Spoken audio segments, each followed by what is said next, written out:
Modular. Welcome back, folks. It is Thursday, May 7th. This is episode 78. And we are going to pick up right where we left off last week with our New Orleans, Austin recap.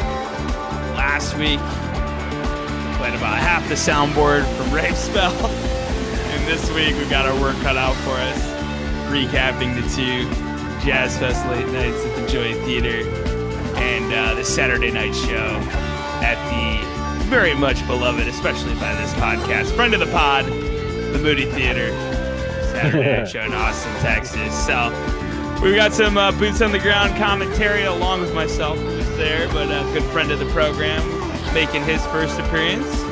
Give us a little help to recap these shows. Before we get to him, let's bring in my co-host, Mr. Scotty Fuller. How are we feeling? Man, there's something about those first notes of 12, right? Oh, They're yeah. Like, dude. You feel it, dude. That, like, I don't know, man. I'm feeling great, buddy. I'm feeling fucking awesome. It's like it's like an audio cold plunge, like a sonic cold plunge, where it's just Ooh. like holy shit, Yeah. like fucking endorphins firing off. Like It's the best, man. It's the best.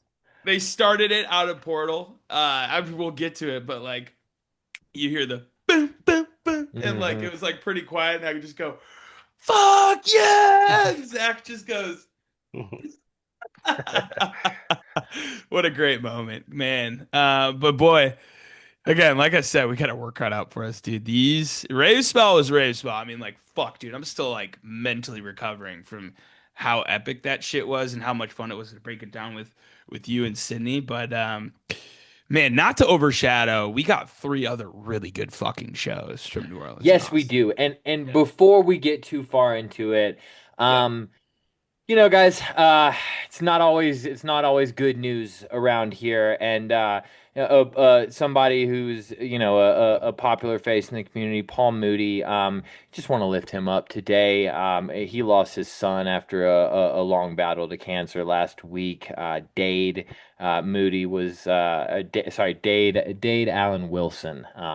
Rest in peace to Dade. I just want to shout out Paul and his family, man. That's about the biggest nightmare situation I can imagine going through. And I know Paul's a friend of the podcast and a listener of the podcast and huge in the Sound Tribe community. So just wanted to send some healing and loving vibes his way as he navigates his way through that absolutely awful situation. That's right, man. Stay up, Paul. We love you. Yep. And lean on this community where I've been able to find a lot of support through certain times, and Scotty has, and a lot of people have, and through thick and thin for sure. So, yeah, he wanted me to let everybody know that the next time he sees himself being at a Sound Tribe show is going to be at the Cavern. So if you see him at the Caverns, give him a hug, and yeah, man, shout out to y'all. Without further ado, guys, shifting to a little bit more positive topics. We are here to discuss some as our guest today described it. Nate, he said we ran through that Ray Spell show like we were watching game film, and that's the idea. How else are we gonna get better? How else are we gonna get better, Scotty? You gotta watch the film. Tape don't lie, right?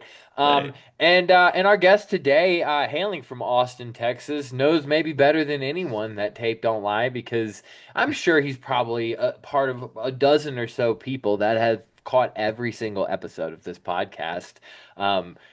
That blows our mind, and we are so grateful to anyone that does that. And I didn't know him before the podcast. He introduced himself to me at one of these shows in the last couple of years, and has always been a wonderful conversation and a warm face, and we're pumped to finally have him on the podcast today. So welcome, James King. Thank you for joining us, sir. Hey, what's up, fellas? I do appreciate it. Yes. Thanks for having me on. Yeah, I am one of the nerds who like really listens to everything SCS9, watches every video, anything I can kind of absorb. I'm just a little bit of OCD, along with just being just a fan of Sure. really good music, and then obviously um, the tribe community and the shows are part of it too. Like, like Zach always says, like we're in it together. It's not, I love the band. It's not just the band. It's the whole community, the whole vibe. So, yeah, thanks for having me on. Of Love it, course, man. man. Thank you for joining us. So tell us a little bit about James King, man. So where are you from? Where what did you grow up listening to? Mhm. What do you do outside of an STS9 show? How did you get introduced to STS9? All that good stuff. Give us your background. Yeah, yeah, for sure. I definitely came into SCS9 very organically. Definitely wasn't, talked up or planned. It was kind of out of nowhere. But basically, I grew up on the East Coast in Maryland. Um, I graduated in '92, so I'm kind of one of the probably older Tribe fans that are out there.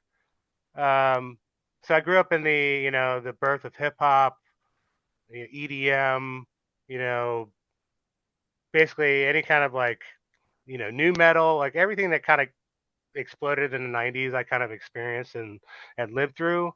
But it was always like hip hop hit me hard in high school. Like I nothing but East Coast, Public Enemy, Tribe Called Quest, like that type of vibe. And it was never the rapping. It was always the music. It was Hmm. always the beats, and that really kind of like intrigued me. Um, very hard for me to really get into any singing at all. So, That makes um, sense. yeah, yeah, yeah. So yeah, so through college, everything just always EDM, hip hop, and then obviously like with the '90s, you're gonna see some grunge and stuff like that. And then I moved to Vegas back in 2003 and moved in with a roommate who kind of like introduced me to jam band music. Um, and kind of like he took me to an Humphrey show. So that kind of like opened my eyes that like it's not just noodly, twirly, Grateful Dead jam. Like you can be Right. any kind of genre and jam. So they took me to a festival called High Sierra. It's Mm. in Northern California. Sound Tribe is very like haunted those areas for quite a few years. So I get to this festival, we get in there, I get super drunk, pass out by like 4 p.m. Right? Wake up at like 10 o'clock. It's dark out. Like it's a whole different world. Oh Like my God, dude. I went to bed during a music festival. I woke up to like this whole magical like you know world like I've never seen before. Um, Mm. Buddy like hands me some like party favors. I walk to the late night, and Sound Tribe starts at 1 o'clock, 1 a.m. Bro, I had no idea the High Yeah, Sierra Late Night was your first fucking This show. is first show ever. one of I never this heard of is the band. I never heard of the oh, band at all. So I'm like, oh yeah. Yeah, my buddy's like, yeah, you should go see Sound Tribe. You like dance music, right? Like, yeah. Like, go in there, and then like the first, I mean, 4 or 5 songs, I'm just like, I don't, I'm just not comprehending because I'm Mhm. just like in awe because I don't get it. Like, I'm just like I'm waiting to see like banjos come out or do something like if something's gonna come out like, super hippie, whatever, hippie dippy, Wookie stuff, and they just like keep building and building and building, and then like I think I'm pretty sure it was Tokyo. Um, when they hit the drop in Tokyo, it just blew my mind, and I went crazy like the rest of the show. Um, and it was just there was like hold on. I fire. can I stop you for a Sorry, second, James? yeah, yeah, go The ahead. first the first fucking 5 songs of this show. Improv, Movement and Deform My Peeps, Mischief of a Sleepwalker, Water Song. Because you imagine That I was is just like, nuts. yeah, You was you it real? got the right one. This is from oh Yeah, 03? it was Yeah. So oh 04, 4. Oh Oh 4. oh 04. 04, Okay. 7104, yeah. Okay. Yeah. And I'm pretty sure it was either Tokyo or really what. I'm pretty sure it was Tokyo, but because both of those kind of have like that drop where they kind of jump into like a different universe, like once they hit. So like So it just like really what was played in this show? I don't know what this Untitled is. Like that could be I Tokyo. think Tokyo was untitled at the time because Okay, that makes Artifact wasn't sense. out yet. Yeah, Artifact wasn't Yeah. out yet. Some of the songs were, titled and some weren't. So, um, but yeah, it just and then I was just like kind of like taking in the crowd too, because it's a when you go to a Sound Tribe show, it's different than going to like a hip hop show or there's just like a different vibe to it, and it was just eye changing and obviously life changing. Hmm. Um, so and then it was just amazing because basically the same day because they played the main show the next night, and it was just like this grand, grand stage. They had fire dancers on stage. Zach broke. He did some break dancing during Globally. Like it. And What? there's some video on YouTube by a guy named Paul Lapidus. It's a High Sierra Music Festival, Sound Tribe Sector 9 High Sierra Music Festival 2004, and it's kind of like a broken up video, but there's like a 30-second part where you see Zach breakdancing because they just played the drum machines during Grogley where the breakdown hits, and then he jumps back onto the kit, and they still had like the big crystals and everything up front, but it was like a Oh yeah. different vibe. You went from a late night to a grandstand stage where they played like I think they played like Baraka Breathe In, Yep. um, Kamui and Just Thanks, Evasive Tap and In, Today, yeah, Today, Ramon, From Now On, Blue Mood, Evasive, Kawhi, Twilight, Globally, Breathe In. yeah. It was just yeah. So I mean, if you're not hooked after that, like you're not going to be. And then my second set of shows was Area 51 Sound Test because I was living at Vegas at the time, and my buddies from shout out to Las Vegas Jam Band Society, they put on that festival and they played 2 nights there. So within like 3 months, I saw the band 4 times, and those sound test shows are kind of lore as far as like Mm-hmm. how good that Fuck run yeah, they was. are. Yeah. So like if I wasn't going to be a fan after that, then I wasn't ever going to be a fan of this band.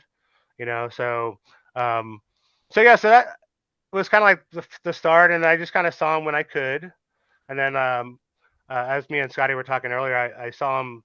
I did my first like travel in 2019 to see them at Red Rocks. Then the Mm. pandemic hit. Then 2021, I saw him at Red Rocks again, and then that kind of jump started my traveling to see the band, and I just really cranked it out since then. And then just one more thing to mention, as far as like me and this band, like I did go on a mission.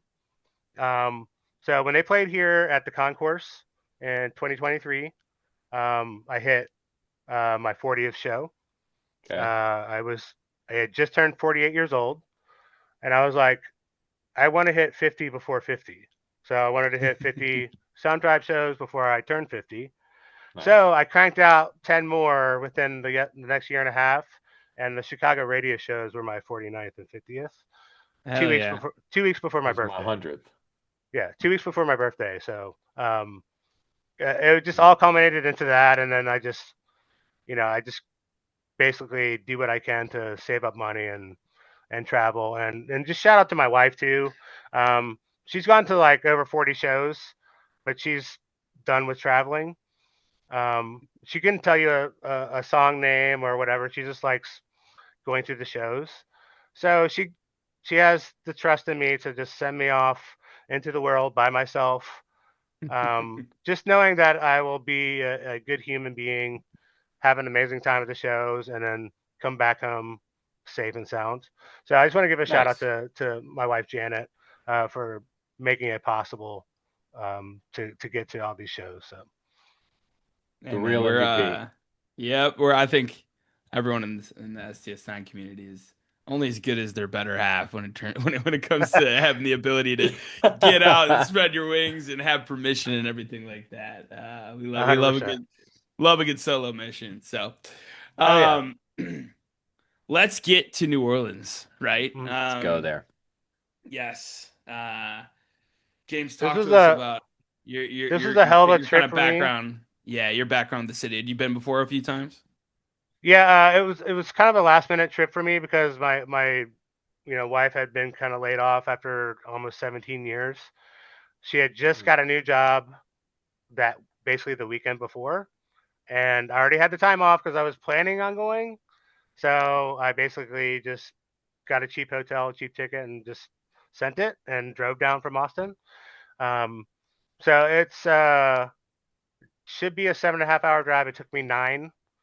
And within like 20 minutes of the drive, I had a big chip in my windshield Oof. on the way down. So I was like contemplating on the way down, like, am I making the right decision? You know, um, Is the obviously it universe trying turned to tell out, me something? Yeah. yeah, yeah. Obviously, like I had to throw a little bit of yang to get some of the ying up for me for the Mhm. show. So I paid the dues, and then but once I got to New Orleans, it was amazing. Um, Pulled into town, got the hotel, and then grabbed some food. The food is just so good. Dang. I was about 7 blocks from the Joy, and a couple blocks away from basically Bourbon, all that kind of stuff, and just Mhm. walked. It just oozes, like the vibe oozes through you. You just feel Yep. it. You know, the weather was great. It was Mhm. beautiful out. It just seemed like Jazz Fest is going on, so it's just the vibes there. Yeah, so it Yeah. was just yeah. So the whole trip was well worth the chip in the windshield, that's for sure. Yeah. If you could bottle up the vibe in New Orleans, every city would fucking douse themselves in Mm, it. I mean, yeah. it is second to none. It's you're Mm, right. He said I like the way he said it oozes. There's just yeah. it's something that eh, eh, I don't know, man. I just get down there. I just want to be a Mm, part of it. Like Well, I'm just mm, I always feel like I come back with a little bit of it, right? yeah, Like, like it sticks to you a little. yeah, oh, and you oh, I don't brought it want to back to wash Austin it for off. sure. Yeah, I Like brought it back Right. to Austin for sure. Yeah. yeah, it's No, it's my it's my favorite place. I find myself having weird dreams after spending a few days in New Orleans, honestly. But we've been a few times. This is the first time we really wanted to make a point to get down because of Jazz Fest. Shout out, Ben Elmer was able to really help make a lot of that happen. So we went to Jazz Fest the day of the first show on Thursday. Um, Anyone who has the opportunity to do this needs to do this because the music's great and everything, but like James said, the food, right? Mhm. Jazz Fest is the Coachella of food. It is Oh. absolutely ridiculous. There is about a mile and a half long stretch of just these vendor tents that have every single type of Cajun, New Orleans, Creole type food. I mean, we're Mm. talking fried gator bites with pepper jelly on them. We're talking crawfish Monica. We're talking. My favorite thing was actually fucking crawfish enchiladas. Unbelievable. Never Oh, thought of that as being something. So we fuck me walked. up, dude. Mm. Mexican Creole food Yep. in my mouth, son. Yeah. So we went in. We went with another friend of the program, Dan McNatt, that day, and then Jared and Lauren and a few other folks as well, Hunter. And we spent about an hour and a half, 2 hours just in the food area before we saw any type of music. So go do it. Then we saw Kings of Leon, which was a great throwback show. I used to listen to a ton of Kings of Leon early in college and in high school, so that was fun. But then the Zach show as well. Zach playing a solo show on Wednesday that Ben helped put together as well was super cool. Every time I see him DJ, I feel like it's that much better than the last time. It tends to kind of experiment with different genres and try to mix some new stuff in. So that was a lot of fun seeing McNice open for him and then them share the stage for a few minutes and then Zach hop on. That is a very proud moment to see them up there together. Very cool. But yeah, Yeah, we another go point ahead, about the James. food is when you're leaving the venue at 3 o'clock in the morning or 2 o'clock in the morning, you can get a full meal on the way to the hotel, which I Oh yeah, did both nights. So just walking back to the hotel, like I was able to like everything's wide open. So yeah. you're like you can actually grab a real meal. It was amazing. For sure. No, the crawfish boil that we had too the day of the second show. I mean, these crawfish, Scotty, were like the size of boys. I I know. thought I I think saw they were fucking lobster. videos. I know. I think I know. I might have put down somewhere in the 30s of those. It was pretty wild. Yeah, Um man, that shit would have healed me, man. I had to put mhm. my phone down after a little while. I was happy for y'all, but it was a lot easier for me to be happy about the rave spell than it was about New Orleans because I really Yeah, want New Orleans, right. man. We missed you, buddy. You were there in spirit. But another big thing about New Orleans in terms of just going there this time of year, right? When you go any other time of year, it's almost like a little bit of a, frat party type vibe, like it's a little Yeah, bit sloppy and everything. The vibe is different Jazz Fest week because the city is flooded with people that are there specifically for music. I mean, it costs average cost for a hotel room that weekend is like $800, right? Like, right. so like people aren't just there to be there. Everyone there is a music fan, so it felt like a little bit of a different vibe this time around, which is cool too. That's But Oh, for amazing, sure. man. yeah, Like I've let's only been talk. to New Orleans twice, and both during Jazz Fest, so I don't know Cool. what the other experience would be, but Jazz Fest is definitely up there for It sure. it's good anytime. I've been outside of Mardi Gras. I went last May for a wedding. I've been during Mardi Gras. I've never been during Jazz Fest, but man, that shit is good 365 days of the year in my humble Mm, opinion. no, I agree, man. Anytime I've been, it's a tough place to leave. But Mm. yeah, let's talk about the Joy Theater a little bit, right? Last time we were there was for the New Year's shows back in 2024 to 2025. Have that right? Yeah, that sounds That's- right. yeah. Um, yeah, a venue where STS9 is laid down quite a bit of history here, and a venue that's improved quite a bit as well. That there are some updates and everything.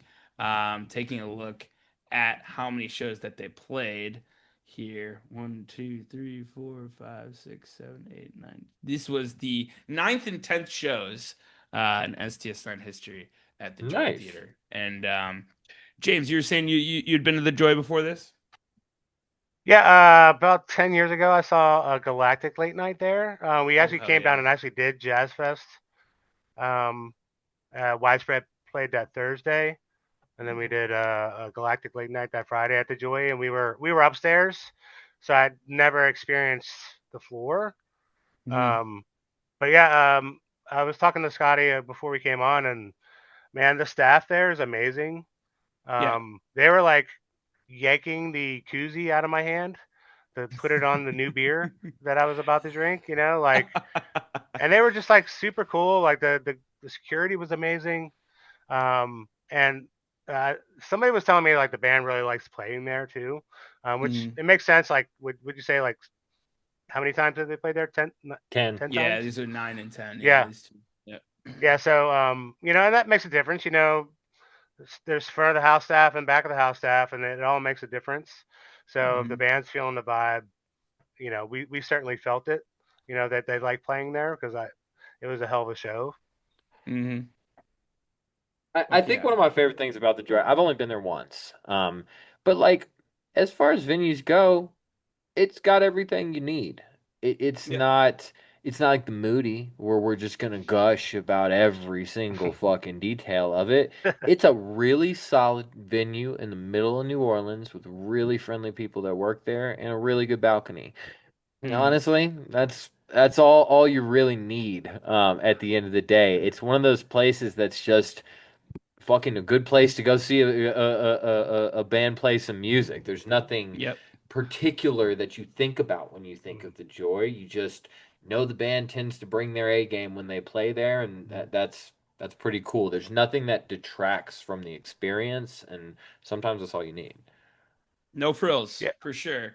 And one of the Uh, things I noticed when I walked in there, James, I don't know about you, is no more of the LED cubes, no more of the strobe pyramids, right? It seems like we're getting a little yeah. bit of a different feel for the production. Do you notice that when you walked in? Yeah. I was super psyched. I, I don't know. I think I saw like the Great Cycle Spectacles, so I saw the pyramid already. the LED screens. Um, and I don't know, just a purist, I think. So I think just real lights really hit me, and Oh yeah. the way they had it set up was just. I mean, I was commenting all night. Like I was like, oh, whatever they did, like keep doing it, like keep, Yeah. and they just keep evolving, and it's kind of like the band. Like I feel like it keeps evolving, and I think Drew had mentioned that it kind of depends on what they have available too. So Hmm. the fact that they can kind of like improvise, like with the lights too, like depending on where they're at or what venue they're at. But yeah, whatever they're doing with this setup, because it's kind of like they took the bars and they kind of like turned them into squares, and then Yep.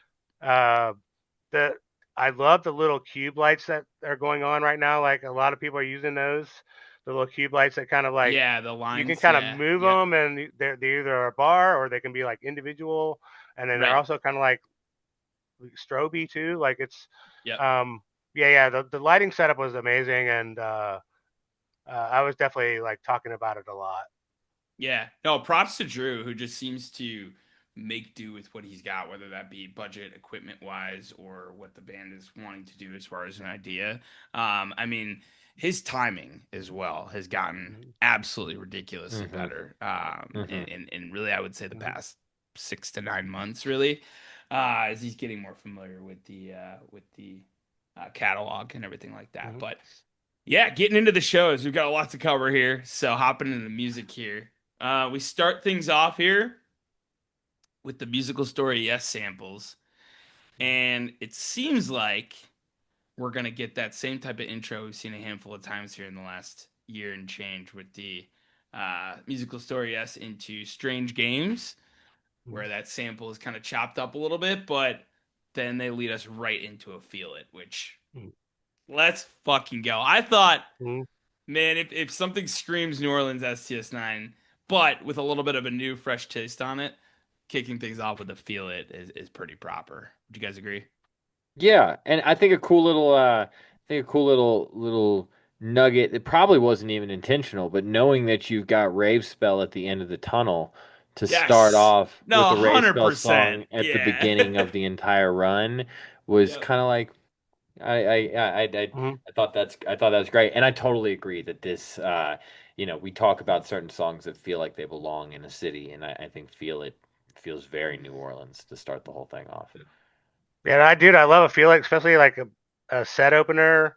Hmm. Not even just an opener period. It just like slaps you in the face, like get dancing. Like you need to get going right now. Like we're not messing around. Because Tone I was standing next setter. to yeah I was standing next to Jessica. And I was like, man, they're not messing around tonight. Like I hope you have like good shoes on because it's gonna be you're gonna be dancing. Yeah, it was late too. They went on around Mm-hmm. 10:30, so this was a late night. So it was a good to start with the high energy, and then, man, a really really nice segue into Arigato, which is putting together quite an awesome fucking opening segment here. Musical story, yes, into Feel It into Arigato, where I've never seen them put those three together to start a show. And this Arigato had some fucking cojones, dude. Mm-hmm. I think I love the Feel It in Arigato combo because I think it the energy of Feel It bleeds into that Arigato and how the jam ends up being a little bit bouncier, a little bit more playful. And I just think it's fucking peanut butter and jelly with these two. I've never had this thought before, but you wonder if it almost feels like a standalone Arigato jam. Feel A It little bit, does. yeah, yeah. You wonder if maybe Feel It is one of those that came out of just fuck around time in the studio when they're flushing out an Arigato or what have you. Because it does kind of feel like that middle section of Arigato that everybody loves so much. Yep, I would agree for sure with like the heavy fret tracks and everything like that. So then we get into a very nice Freaky get freak. loud here. Yeah, get loud first, but Oh yeah, yeah. yeah, the these and we're already I mean, fuck, 2 songs in and already, or 3 songs in now, and Almost a two half an songs. hour in. Yeah. 2 songs that are going 10 plus minutes here. This Get Loud um, really kind of feeds off that Feel It Arigato energy. Man, the energy of this first set, I just love it on paper, right? Mm-hmm.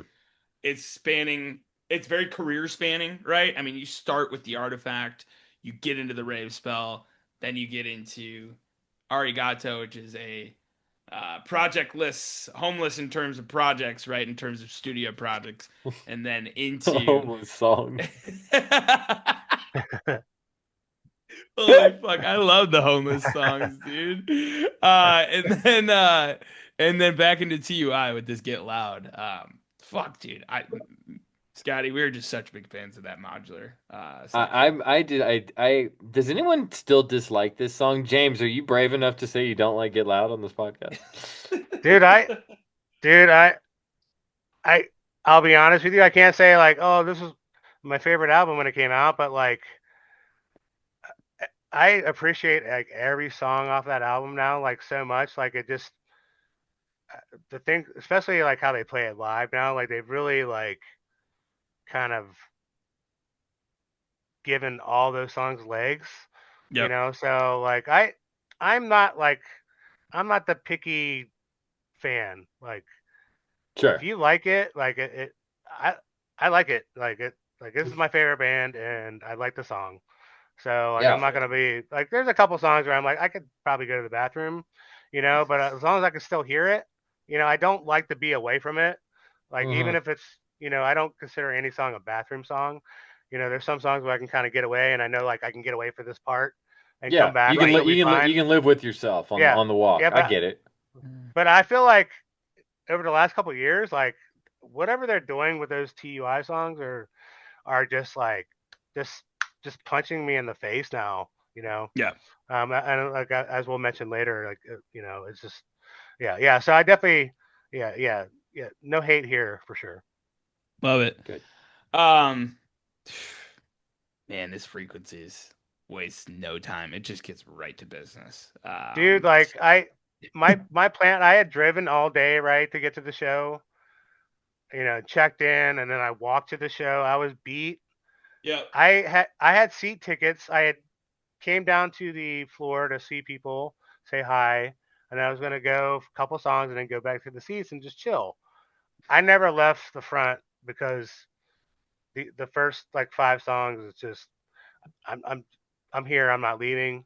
Like I'm yeah. So yeah, the first 5 songs were just absolutely amazing and kept me Yeah. there the whole night.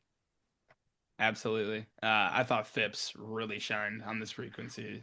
It was kind of Dude, like his arrival. It felt I was like playing for the night. air keys the whole time. I was just air key guy the whole time. I was standing right in front of Phipps. I was just like, yeah, amazing. All right, and then we get into the first Human Dream track of the weekend here with this peach tree. Boys, it sounded like for a second we were gonna get that first It's so extended close. peach tree. They cracked it open for like 30, 45 seconds where like they kind of bring it down to that like pin drop that we've talked about before, Scotty, where Mhm. like you can tell like it's almost like a drum circle like monkey music intro type vibe where like if that's where they're going to be ending up going with it, which they've done Peachtree into Monkey before, but like Mhm. in terms of a standalone Peachtree with a jam, it's super exciting. I was losing my fucking mind thinking that they were going to keep going with it. And then they did pull the ripcord just short of 5 minutes here, but I mean, we saw it on the Axe night. Like we know it's there. We know that the extended version of any song starts in that version. And so Mhm. if they're not ready to do it quite yet and that's still getting flushed out in its electronic form, so be it. I'm all right with it for sure. We we got a little bit of a peek behind the curtain, so to speak, on what I think it's gonna eventually sound like on the Axe of Cables night. So take your fucking time, boys and girls. It's Oh, good whenever it's played. I'm happy with it. I like a And little bit of foreplay. I don't, you don't need the whole package right Yeah, away. yeah, And no, that's yeah. fine, dude. That's how these things grow best. So, and I'm with then you. I'm and just then we're impatient, dude. I got you. And then we're right back to some super heady shit Yeah. with a native in reemergence, which Hmm. so good. nobody has ever said they don't like those two Mm. songs. Um, So good. And Hey. then Reemergence is like the one song I always use to like kind of explain the difference between Murph and Alana. Like Hmm. what she's done to that bass line, like she filled it out. It's Yep. kind of like what she's done to like every song that she handles with the band. She just kind of fills it out and just makes it fuller and deeper. Yep. So yeah, so these two songs are I think are my favorite off of Artifact myself. Yeah, I think I might be there with you. We know that our friend Willa Craw would definitely agree. That's his yes. favorite. And this reemergence had some really nice Eve teases from Hunter Brown as well. Which, man, little did we know that was just a tease for the next night down the road, which we'll end up getting to. But what do you say? Let's listen to some of this music with our first clip. Oh yes. There's a lot already on the cutting room floor, but let's get into it.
Oh,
Come on, Jeffrey.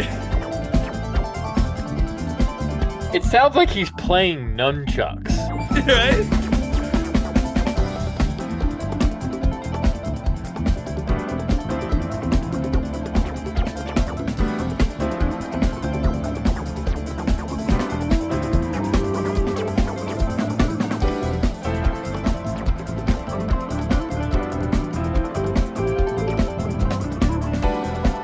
Yeah.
Oh,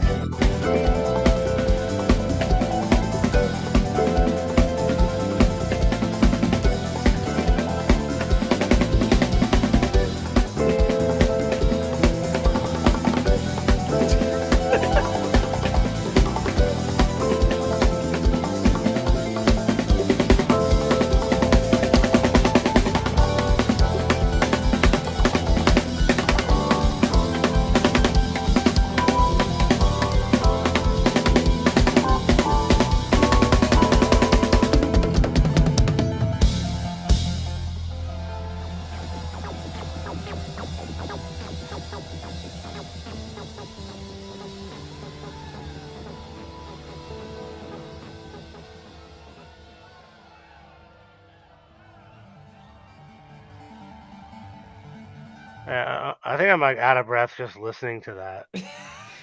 I mean, dude. I need a break. Fucking thank God we get a set break after that. Scotty, what do you think, uh, man? I think they've done it. I think they finally topped. top Chicago. Yeah. Yeah, yeah. Ah, I I mean, mean, let's to, start with that sound that yeah, what the fuck is going on it there? sounds like a modular version of nunchucks, dude. It sounds like he's Yes. doing this, you know? Oh, yeah, man. I think I've been pretty public about how Big Basin is a mixed bag of emotions for me.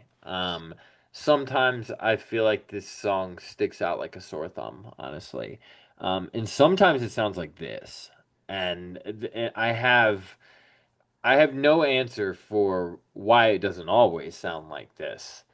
But when they catch it with this one, it's like Mhm. undeniably the best thing that happens. You know? Yeah. Like This is certainly the highlight of the evening, if not the entire week, mm, the entire weekend leading up to Sunday. Yeah. I mean, I'm just thinking about this from the perspective of like the set that we just talked about, and like Yeah. this Big Basin makes a good argument for this set to be a set of the year. Like Yes. it is as good on paper as anything, and then you hear it and you hear specifically that big basin at the end, and you're like, oh, they're fucking out of here with this one, dude. Like, Dude.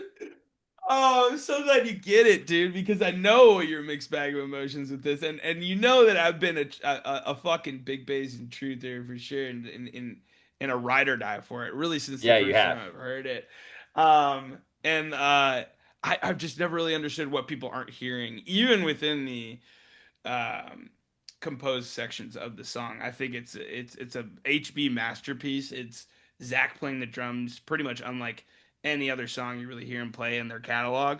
But like, yeah, this shit right here, it's that combination of that like blissful one from Radius, right? But like mixed in with that dirty, super dirty modular one from Mission Ballroom that a lot of people are a huge fan of, and then mixed with like just the nunchuck ninja modular shit that happened at Camp Elsewhere. I think this is like Final Form, like taking elements from all those different versions and putting into this, and like I James, this felt like in person, like I'd never seen Jeffrey play the drums like that for that long. And it seemed like they had found a new way. Like they do this all the time, where like they find a new way to jam or like make music. And I thought like the way you saw all the drum breakdowns happen was like kind of a preview of what we're gonna see on Sunday, right? Yeah, So yeah, yeah, for sure. Like I was like telling people the whole time, like I was like, dude, I know like during that song I was yelling Jeffrey like a yeah, hundred times, like that's amazing. But I was just telling people like I just feel like we're feeling like a little bit of rave spell with like every yep, jam they're doing uh-huh. throughout, especially the first night. Like second night was a little bit more subdued, but like I think the first night jams were all like, man, I feel like they could be like playing this kind of style at rave spell. Like it was just No, like high energy and just really, yeah, it was amazing. it made sense because I mean they'd been locked themselves in the studios Yep. for a week and a half to like practice for Rave Spell. Like that's gonna rub off into their regular catalog too, Yeah. and you could certainly hear it here. How could it not? How could it Yeah. not? If that is the level, and we talked about that last week. I mean, if that is where they went with this, there's no way that they didn't come out that this whole weekend doesn't come out reeking of that kind of play. Yep. Mhm. No, for sure. And it's almost like you forgot about that when you're leading up to this night, and then you're like, oh yeah, yeah, this makes sense of how they're playing. So that is end set one. Man, what a set. All So right, good. set two starts off with an arrowhead. And then with our second clip here of the night, with yeah, I mean it's so fun to just clip newer songs and not the old classics, right? Mhm.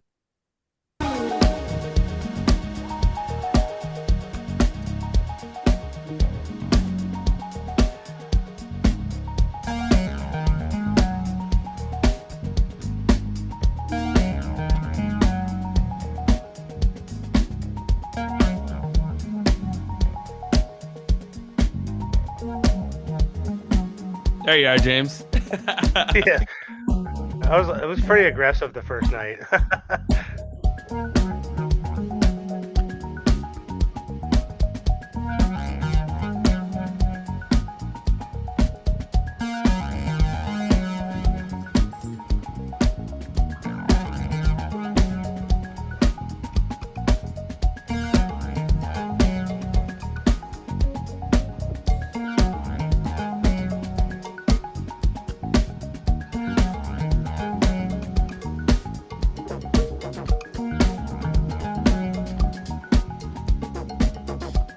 There it is again.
You know it's good when Zach stands up.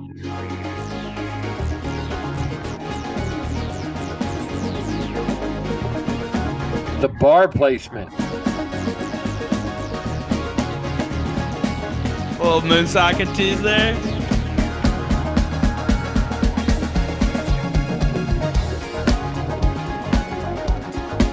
Come on, dude.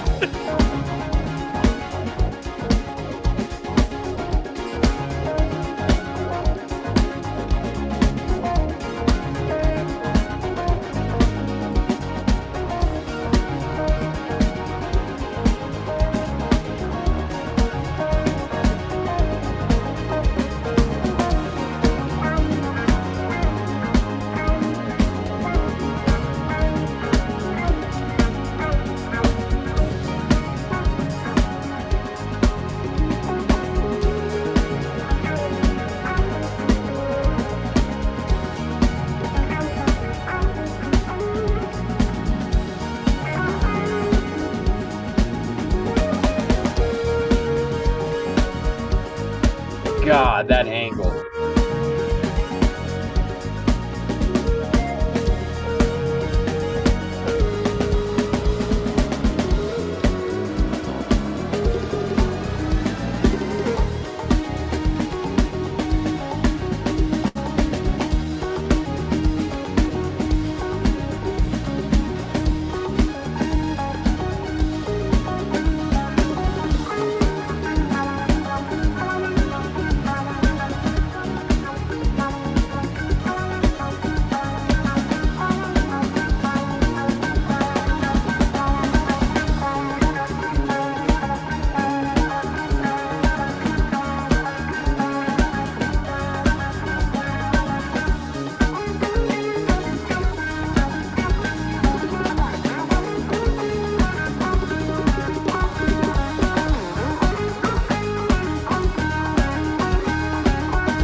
God, what a shot.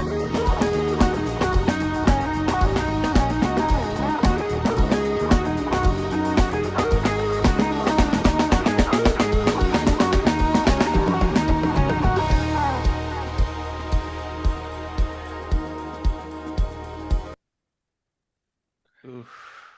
I didn't realize I was on mute for that. But I was gushing for a good amount about that, about the lights, man. I know we already said his name once tonight, but Drew, the placement of those bars and the way they just make the whole band's presence taller. Yes. Yep. Yeah. You know what I'm Yeah. saying? They like multi-level for sure. Yeah. It gives it Yeah. depth. Yeah. It's like it's like the same the same thing that the Great Cycle Spectacle Pyramid did for the band without the LED screens. Like Hmm. Yeah, it does the same illusion of height without flooding the stage with a whole bunch of unnecessary hardware. Yes. Yeah. The floor bound fixtures that they're figuring out are really fucking cool. And like, I mean, I'm glad we're watching the video of these because honestly, like, I really walked away, James, from these New Orleans shows being like, holy shit, that looked fucking awesome. Like, it was a yeah, very different vibe. yeah. Definitely different vibe. And then also like song knowledge is there too. Like the timing of things, the changes and the things Yep. are definitely like syncing up. Because I was there in Nashville during his like for his first show, right? And you can just see like the progression and what they've gone into now. Like you know, Drew obviously does his work. He definitely, um, you know, puts everything into it, and he definitely, you can tell these days how it's showing up. Like on Nugs, it just looks amazing. Yep. Um, so this totem lends into, I mean, longest jam of the night at almost 14 minutes here. And the big bass in 13 plus minutes as well. This lends into a very nice Bro. segue into Grow. Um, Now, did they turn this around, Scotty, from the Cap show? Was it the other way around? Let me. And what was at the beginning? Because it was the It name of the episode was is yeah Scrotum. no yeah it was scrotum. It was no, that was Soul Slap Totem Grow. So I Okay, this yeah, to, this Totem Grow thing I'm a big fan of me personally. too. But yeah, I heard a few teases in there. I heard the Stevie Wonder I Wish tease. I heard a little bit of a Moonsocket tease in there as well. But like a new Fret Tracks tone from Alana, you gotta fucking love that, dude. Man, that's just like gets my blood boiling. So really nice grow here. And then into James, what we were talking about was probably the boot shakingest part of the night next year at this Sky High.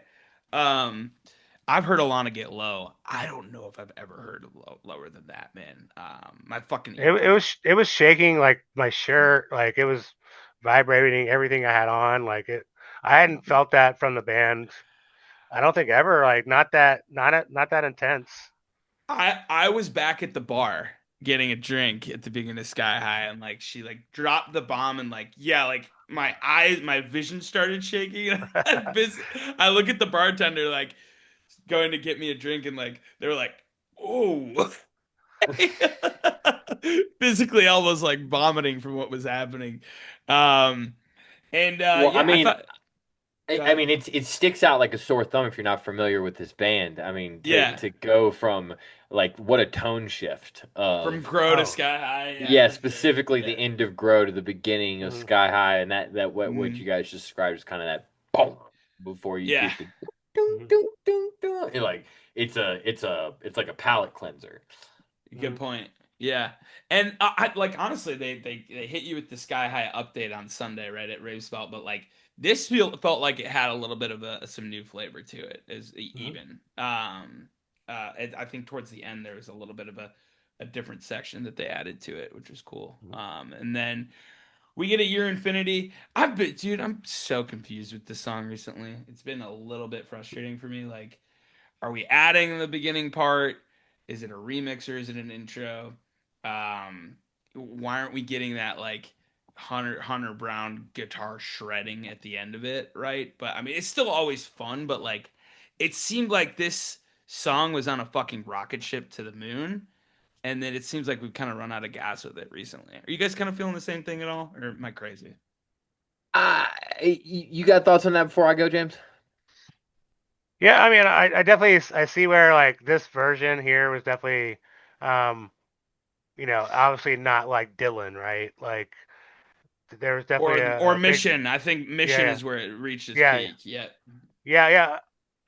I mean, it might be just maybe a little rushed, because they spent a lot of time, it was like a 11-minute Sky High, so, Yeah, um, and then a 12-minute let Enceladus, so, Enceladus. Yeah, uh, Enceladus. I skipped over that, and that was a great portion too. Another 10 plus minute yeah. jam here. Like, I mean, mm, people have been wondering where these like jams are, and like, fuck, man, Mm, you look at the track lengths on from this show, and it's yeah. yes. Someone commented on Bandcamp, man, about time we get a show with extended jams. Yeah, so it seems like um, they might have just kind of condensed it a little bit. So it might have been just kind of let's squeeze this one in real quick because we need a Human yeah, Dream maybe they just should song have in there. scrapped it, honestly, in that situation. Mhm. Yeah. yeah, and Um, I think that's a fair take. James kind of took the words out of my mouth. I was looking at the lengths of these songs, and to me, it feels like and god damn, my memory's so bad these days. But there's another show at some point earlier in the year where I made the observation that it felt like they ran out of time. They kind of had to speed through it. That is my observation with this year Infinity in particular. As you know, you see what's already been played, and then you see what they've got in front of them. they've got to get a Dust Reprise in before they get a Ramon in, which with Hmm. no sauce is a 12-minute long song. Right. So, Mhm. um, I agree. I think just leave it out. But as Yep. far as that running out of gas claim, I think that's a little bit of a overstatement. I think Yeah, this I'm probably jumping the gun there for that's sure. fine. Yeah. That's why we're here. Let's talk shit. But I think in reality, and obviously I've been the biggest champion of this song, but I still think this is song of the decade up to this point. Six years into it, if you start from seed, and go, take I all like of that. those versions Mhm. into Yeah. account. As far as the identity crisis with the sample at the beginning. Um, I don't know. Kind of feels like spaghetti against a wall. I feel like that one's probably not going to be there forever, but I don't have a problem with it if it I like is. it. I like it. Mhm. I think it like because I feel like when they start with that seed section, it like is a little bit like okay, it just like seems like they're starting the middle of the song. I think Mhm. that remix kind of like brings that in really nicely. Hmm. And I just like as soon as I heard Hunter hit like at that mission version, just the Hmm. it's like why are we doing that on every Mhm. single one of these, right? Sure. So, um, but yeah, dude, let's talk about this when the dust levels reprise, man. Like this into Ramon. Have they done that before? Mhm. Have you to your guys's? I feel like they have done that before. I Okay. can't tell you where, but that feels familiar. Let me do Yeah, some I love the Googling. reprises, like Yeah. both when the dust settled and then also the scheme reprise.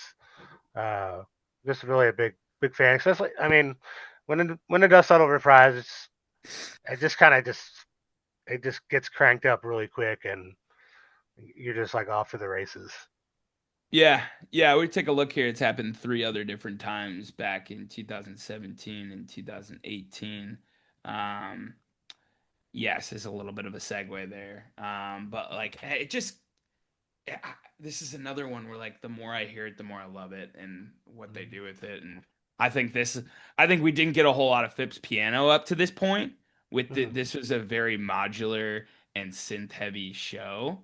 Mm-hmm. I guess you get a little bit of it with the native end and the reemergence, but um, this kind of really allowed him to shine on the piano, both with the reprise lead up into Ramon and then obviously the Ramon breakdown. But Mm-hmm. um, like you said, Scotty, it's I mean 12 minutes without any sauce, but like I mean, they still packed in quite a little bit of heavy sauce into this kind of tight composed version of Ramon. I thought it was great. Yep. And then keep these Zacks coming. I I know there's not I know there's no world where Brad is going back and retroactively pulling Zacks No.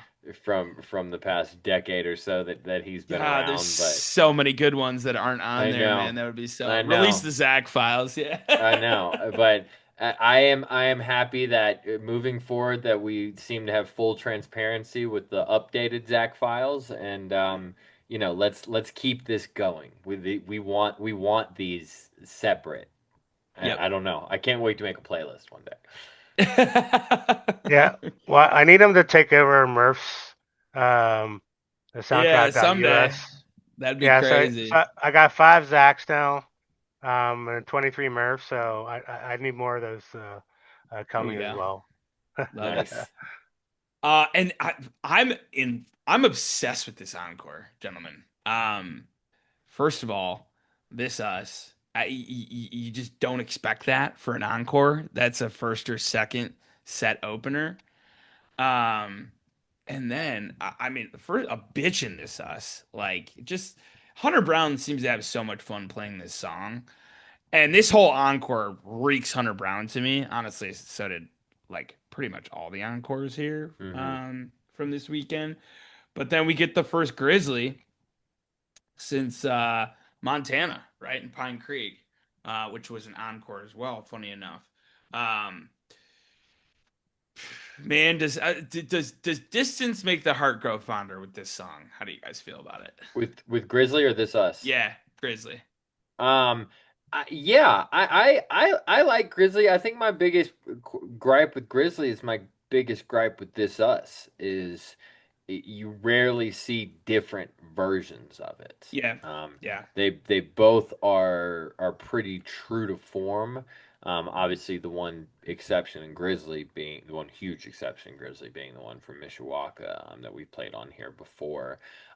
This is a very, very familiar seg as well. This is how you typically see these two. Is This Us and the Grizzly, but you haven't had it like that for a while, right? And, right. and And I don't know if it's typical of like an encore too.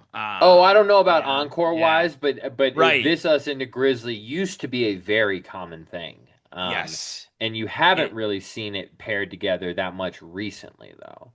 yeah, it reeks of the early 20 aughts, the early 2010s, I Yes. thought.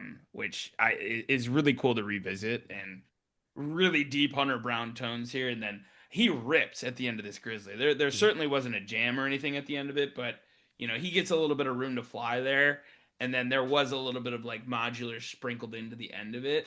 But not like that Mishawaka version that you pulled for one of those Wave Spill episodes, Scotty. That is Hmm.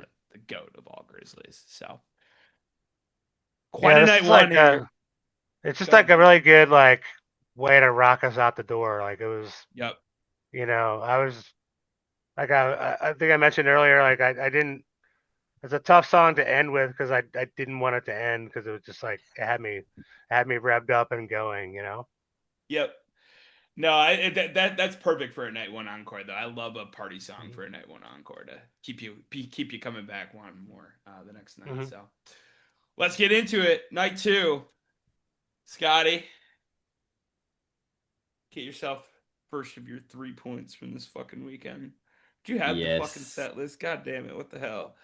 I mean, I've been calling for F words forever. I think we can, if you throw enough darts at the target, eventually you're gonna hit something. I've been looking for this F word, so pumped. Fair. Pumped you guys got it. I actually was jamming this first set a little bit when I was giving my son his bath, and this F word, while not something that we're gonna play tonight, is fucking awesome. It's a good one for sure. I mean, like, dude, a F word opener too. Just, I mean, you Yeah. talk about another tone setter, just like we saw with Feel It, but a completely different tone setter, right? Mm-hmm. Where the beginning of night one is a dance party right off the bat. The beginning of night two is like, ooh, okay, like kind of like this is gonna be a fucking rock show, right? And Hmm. they continue that thread with this Beyond Right Now, which Mm-hmm. I thought was really refreshing. Mm-hmm. One, I think we've been seeing a criminally low amount of Jeffrey vibraphone recently. And I thought we saw quite a bit of it actually during these 3 nights, which was really good. And we get it early on here with this Beyond Right Now. And ever since they did it in Milwaukee, I think it was 2018 with the Beyond Right Now drum and bass, I'm just waiting for it every fucking time. And they hardly bring it in, but they did. They brought it in for about a Mm-hmm. minute and a half here at the end of it. And Mm-hmm. people were fucking psyched about it. James, how do you feel about it? Yeah, dude. Like I this is when I had officially met Hunter for the first time that this weekend. So Nice. um I didn't really realize how much he makes eye contact. Like he just like searches around the room and just like he was just like making eye contact. And when this song into March like went off, Oh like yeah. the center of the room was just like going crazy. Like Dude, like Hunter Booth set the fucking dance yeah. floor on fire, dude. As soon as March hit, and Mm-hmm. March hits different when I feel like it's early on in a show like this. They've got some good momentum with from a good opener, and the crowd is into it, right? I Mm-hmm. think this song falls a little bit flat when it's later in the show and people are expecting something a little bit different, maybe something a little bit higher pace, maybe something a little bit dancey. But when people are in the mood for it, March Mm-hmm. hits fucking different, and this one did hit different. And Yeah, it was great. especially, I mean, we talk about the first night being a very New Orleans, very funky Yep. kind of opener. I mean, you want to talk about let's a rock show. F word beyond right now, March. Like Yeah. March is going to fucking soar at the Mhm. end of those three songs as the third Yep. song in that group. It I is mean, a that is great load up. yeah, Yes. dude, it Yep. is fucking wonderful pen from I would assume Zach wrote this, but Yep. whoever put those three together, that just makes sense. It does. It does for sure. And well, after that, they're like, "Hey, let's dance. How about it, dude?" This one hurts. Cutting room floor. We'll have to get to it at some point this fucking year because I think this might be the best standalone G Funk that we've heard. James, you were talking So about it, good. just kind of like slowed down a little bit, right? Hmm. Yeah. Definitely like lower tempo, and just and when it came on, I was like talking to Travis. I was like, "Hey T, dude, like we're in New Orleans. You got to play funk songs. So you might as well have one with the name in it." And Yep. it was slowed down. It was dirty. It was that dirty, New Orleans. Got to spray off the sidewalk funk. It was just so good. Yeah, it was so good. I love that. No, that section that they really kind of pulled out that dun Mm. dun dun Yeah. dun. That was super exciting. I've never heard them live in Mhm. that area for as Mhm. long as they did, and this one almost touched 11 minutes. But man, I love that the spray up the sidewalk type of funk. Well, I think that God, I'm when New just Orleans is kind of known for that, like when the things are Yep. over, they just spray it down. Yeah. The real I, I MVPs of the night come through. I'm just so happy that this song keeps growing. Yeah. Like it is it's like one of those things when you heard it for the first time, you're like, if I could make the band do anything more, it would be that. And like fast forward 11 years later and it's like they did it and they keep Yep. doing it. They keep growing it. It's my favorite thing about this band is that they just find these fucking these oases of water randomly in these songs. Mm. And then they'll leave it alone for 4 or 5 years Uh-huh. and then Yeah, come back to Mhm. it. But it's the best. what a Well, the success fact that story the with fact that this. all they have to And do is just change the tempo, and it changes the feel of that song totally. yeah, Like you could speed it up, and it's like a totally different vibe. yep, yeah. The drum and bass versions are great, but I mean these ones where they really get to lay into it are pretty special. But that brings us to the next song, which is our first clip from this night.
Oh yeah.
God damn.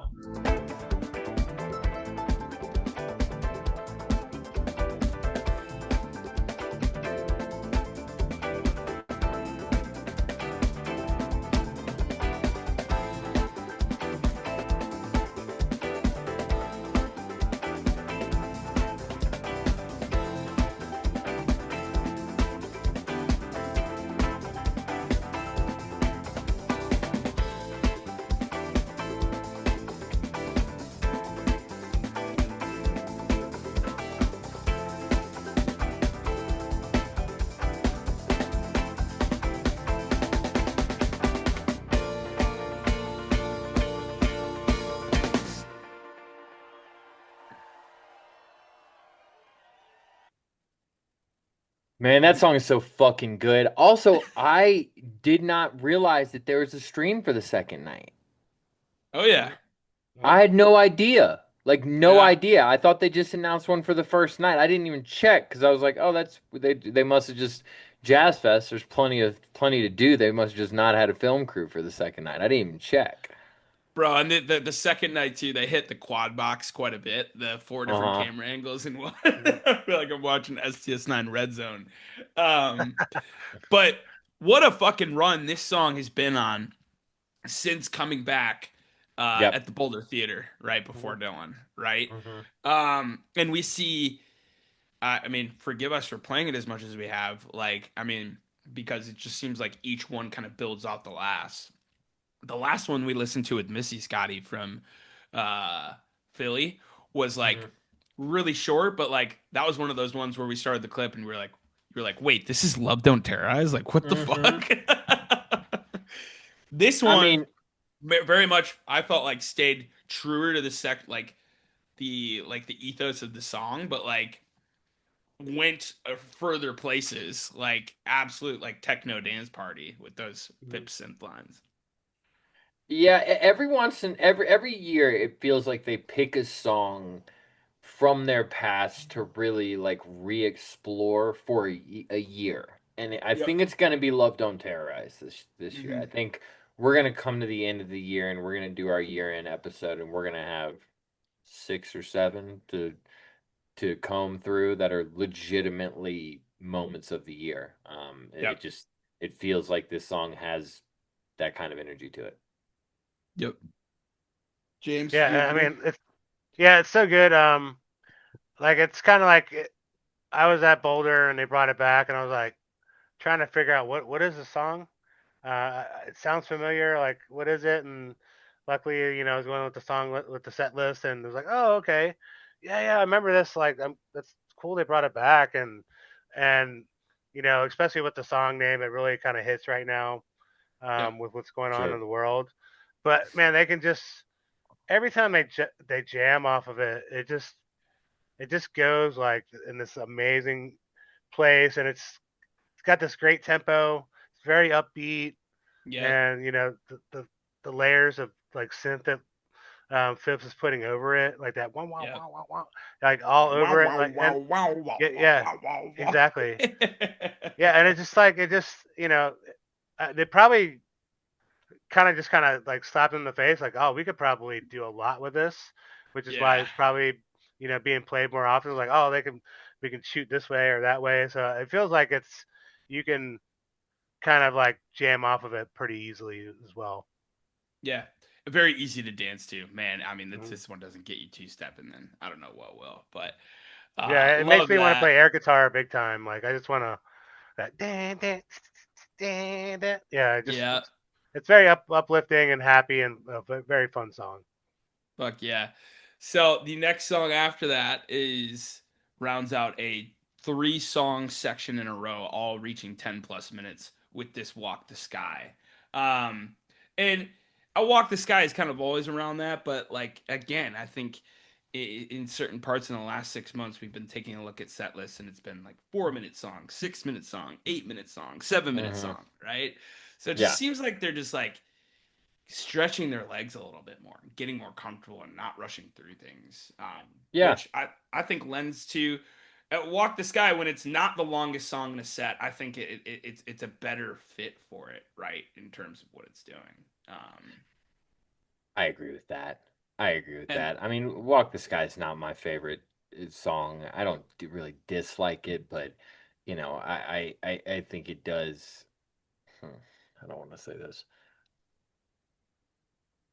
I think it takes up room that other songs could more reasonably fill a lot.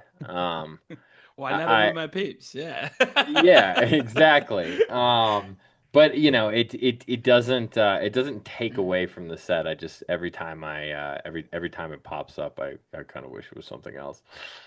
I love the samples. This one had a little bit of a different ending, but it's. I think I share the same sentiment you do with Big Basin with this one, Scotty. There are a few versions of Walk the Oh, Sky that certainly.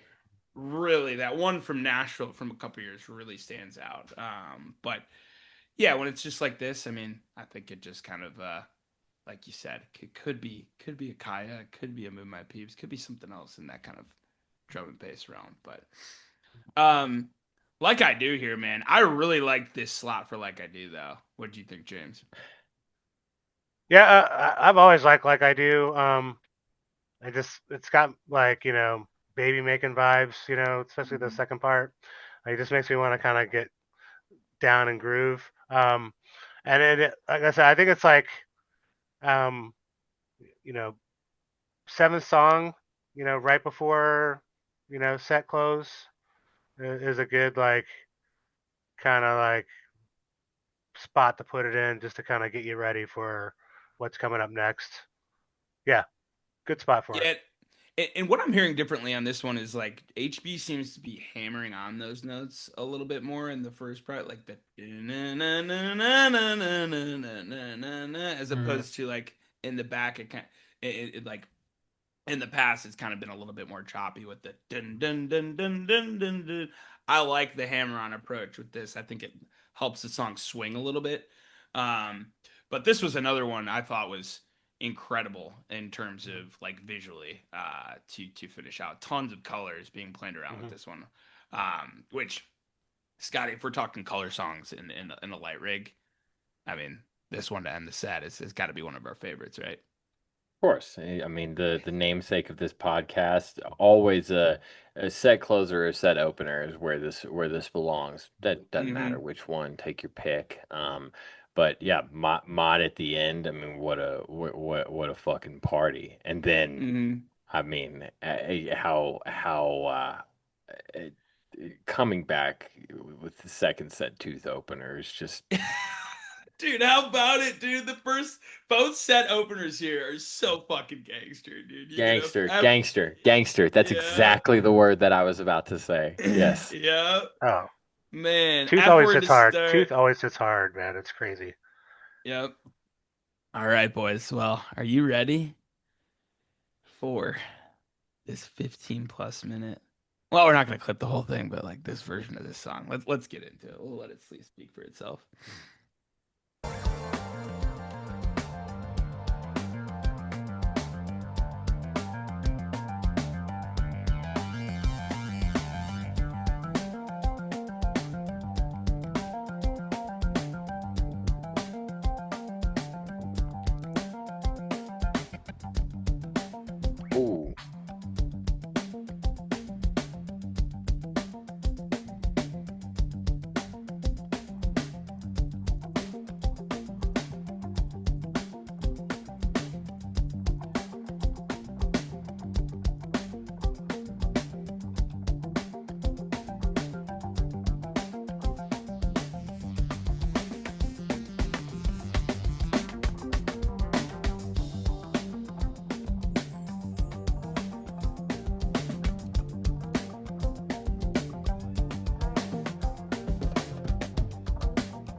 Ooh, spooky.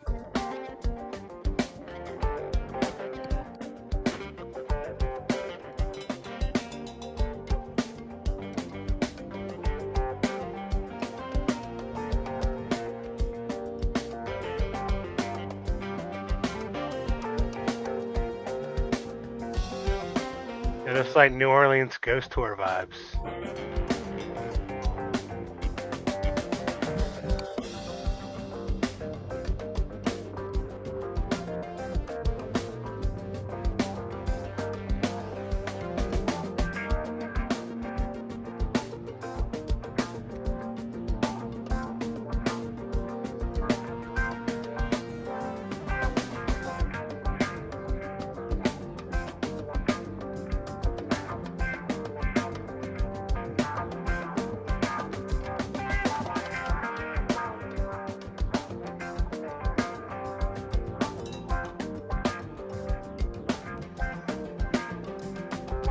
Never heard Hunter sound like this.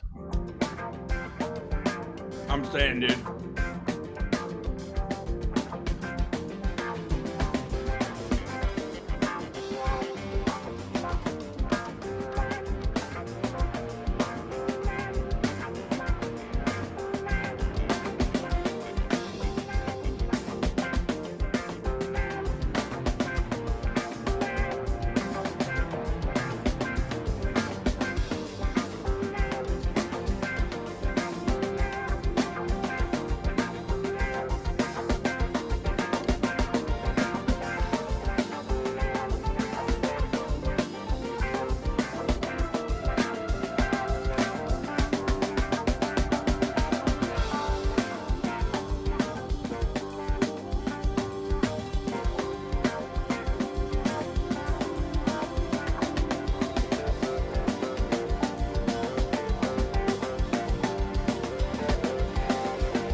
Incredible color palette.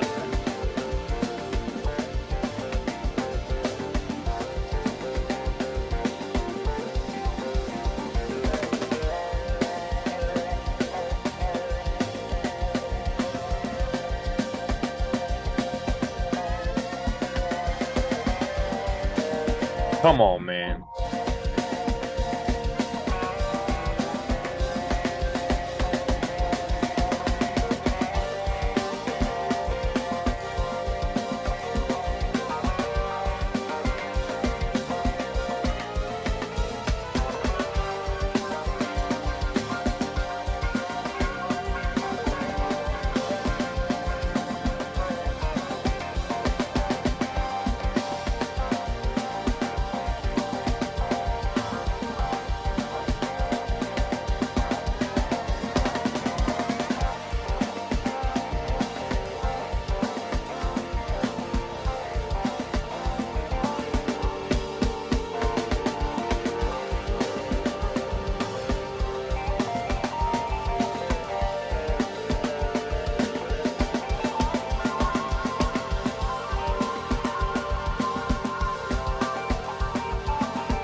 Wow.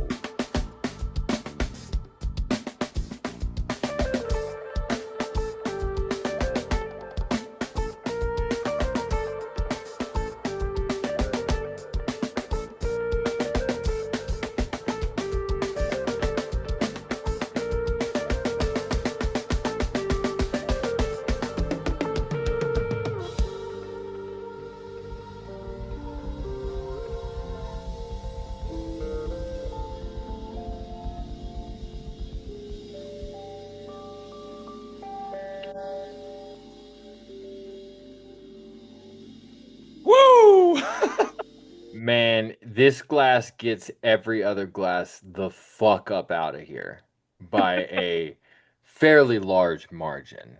I mean, bring me your contenders. Yeah. This is the best version of this song ever. Tell me why. I mean, like it's Hunter. Hunter is why. The ultimate like the one word answer is Hunter Brown on this. The tone and the raspiness Mhm. of what he's doing here. I can't think of an example where I've heard him because Hunter's not like a big fuck around with different tones guy. You know, he he's very comfortable in his bag, and his bag is what we want.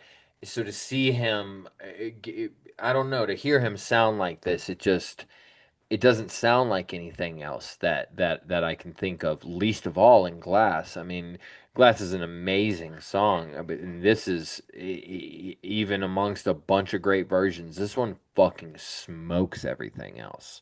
Yeah, I don't think it's close either. And I think I agree with your sentiment. It's Hunter Brown, and he's like a lot of these big long glass jams have been pretty reliant on a pretty heavy modular backtrack, and like Hmm. they almost replace the modular backtrack with Hunter Brown playing a lot of fucking notes and like carrying that Hmm. Yeah. and like Yeah, it marching felt it. like more like stripped down too. Like it wasn't like it was like you could clearly like follow Hunter. Like it was Right. pure Hunter. Yeah. Yeah, I mean, he's just so fuzzy and like I don't know. They just caught one with this man. But This fuzzy but clear, I think. Yeah. Oh yeah, no, I mean like in an intentional distortion kind of Right. way. Yeah. Um no man, this is the top of the food chain of glasses from now on. This is the one to beat. It's kind of like they took like the spooky ending from Shock Doctrine and then kind of squeezed it in there a little bit. Oh, I like that. I that Yeah. that is kind of what we're hearing for sure. Mm. Huh, that's yeah, because I mean it's like they're playing in a hallway, you know, Hmm. like a dark, dingy hallway where water's dripping and stuff. I don't know. There's a pipe broken or Yeah. something. Yeah, yeah, Yeah. but not like shooting water, just like enough where you can hear it in the hallway to be like Yeah. unnerving. Hmm. Absolutely. Well, this is a 15 plus minute glass. This is the longest one that they played. I think the other longest one clocks in just short of 14 minutes. So like it's not that close either. Um, just to see them goading tracks, just continuing to do it Hmm. is something crazy about it. But then we get into I think a section which they deserved, right? This 3 song section. A little bit. It's crazy to think the Something Level Up remix is starting to become a little bit of a bathroom song, just not because A you deserve it song? That's funny. yeah, it's like go ahead. You guys are obviously having fun with this one, but like they're just playing it really often. Yeah. I hope they don't drive it into the ground too hard, but it's still a lot of people's first time hearing this that are showing up to shows. So I Mhm. get why they're doing it. It has a shock value. It's going to be something that people are that haven't seen them for a while that do see them are talking about after the show for sure. So I get Yeah, but like for like 10 years from now, you're gonna be like, man, I wish I would play that remix again. it. Absolutely. Mhm. Um, so yeah, Worry No More, Something Level Up remix, World Go Round, all good and fun. But Mhm. what do you say we get back to business? Let's do it.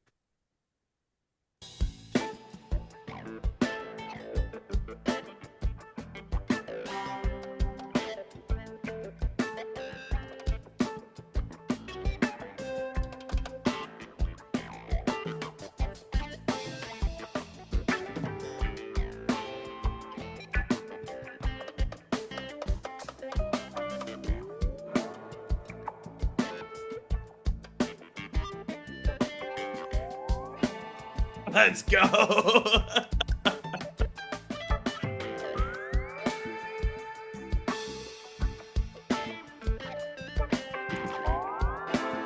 Ooh. Bro, come on, dude. The Eve samples. Oh.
What a shot.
Mm.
Wow.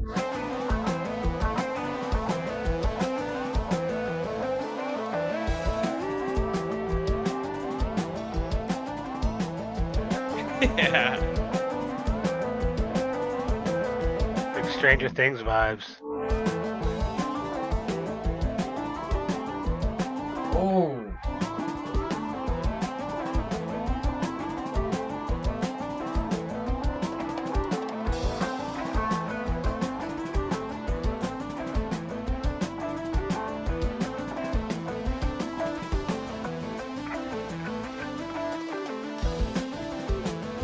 Come on, man.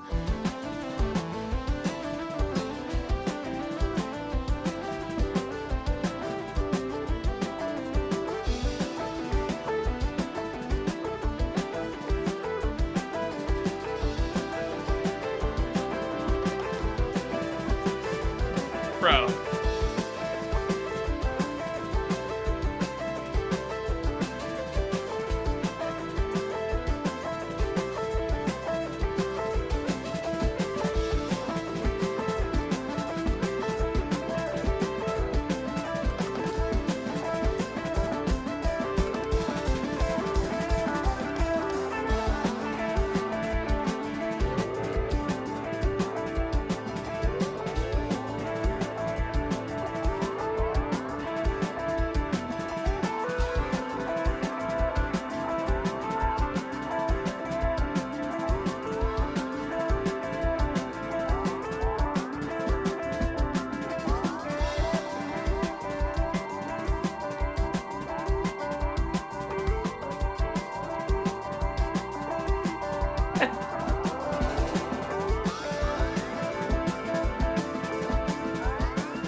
It just keeps going is the thing.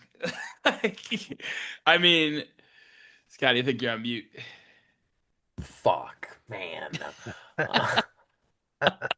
I mean, yeah. When do you stop it?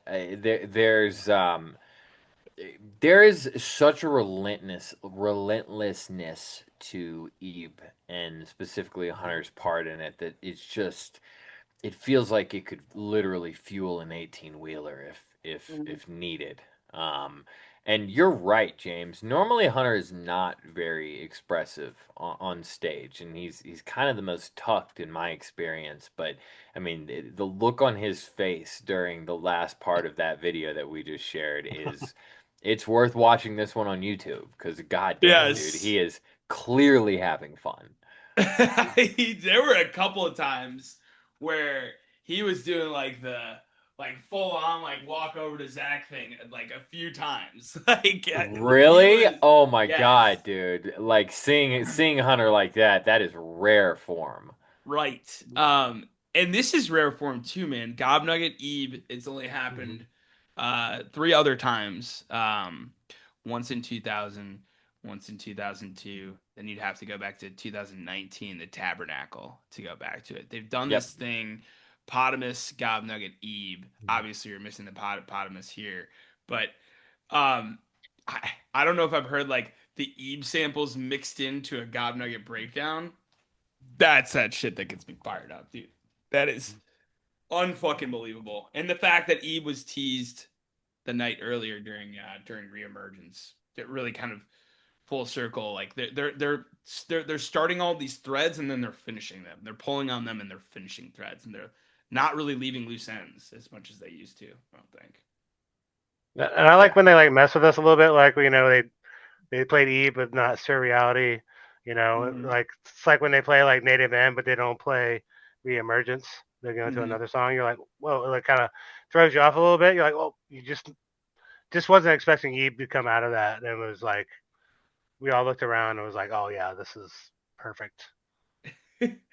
Fucking a man. Yeah, I like the 8+ minute standalone Eve, not standalone, but like out of Gob Nugget. But when you say standalone, right, you mean like without the seriality. It's playful. It's really playful. And that fits the New Orleans vibe perfectly, I think. Um, The shaky ground. Okay. The, Mhm. the the the the last few minutes of it here, James, got some people going. I think this EV smacks people Mhm. so hard that like Mhm. the crowd was just kind of dumbfounded, and like I feel like the last thing that's gonna get people like back and going is surprisingly a shaky ground. Just the beginning of it is like it's almost like trying to run a sprint after just trying to finish a mile, right? Like, Yes. Mhm. um, Yes. where you still have to catch your breath a little bit, but like they really settled in by the end of this. But would you agree with that, Scotty?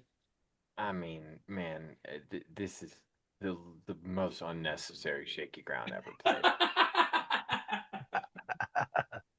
I I fucking mean, love when you say that shit, dude. come on, bro. Like this is exactly what I'm talking about though, guys. Like what just go away. Go take a breather. Like have a Yeah, drink. Smoke a joint. Like whatever you do in that like 3 to 5 minutes that you're backstage before you leave. Like I and I know exactly what you're saying there. Like I know that feeling of like getting to the end of something like this eve and like you're like, okay, like Baraka from now on, and it's like yeah.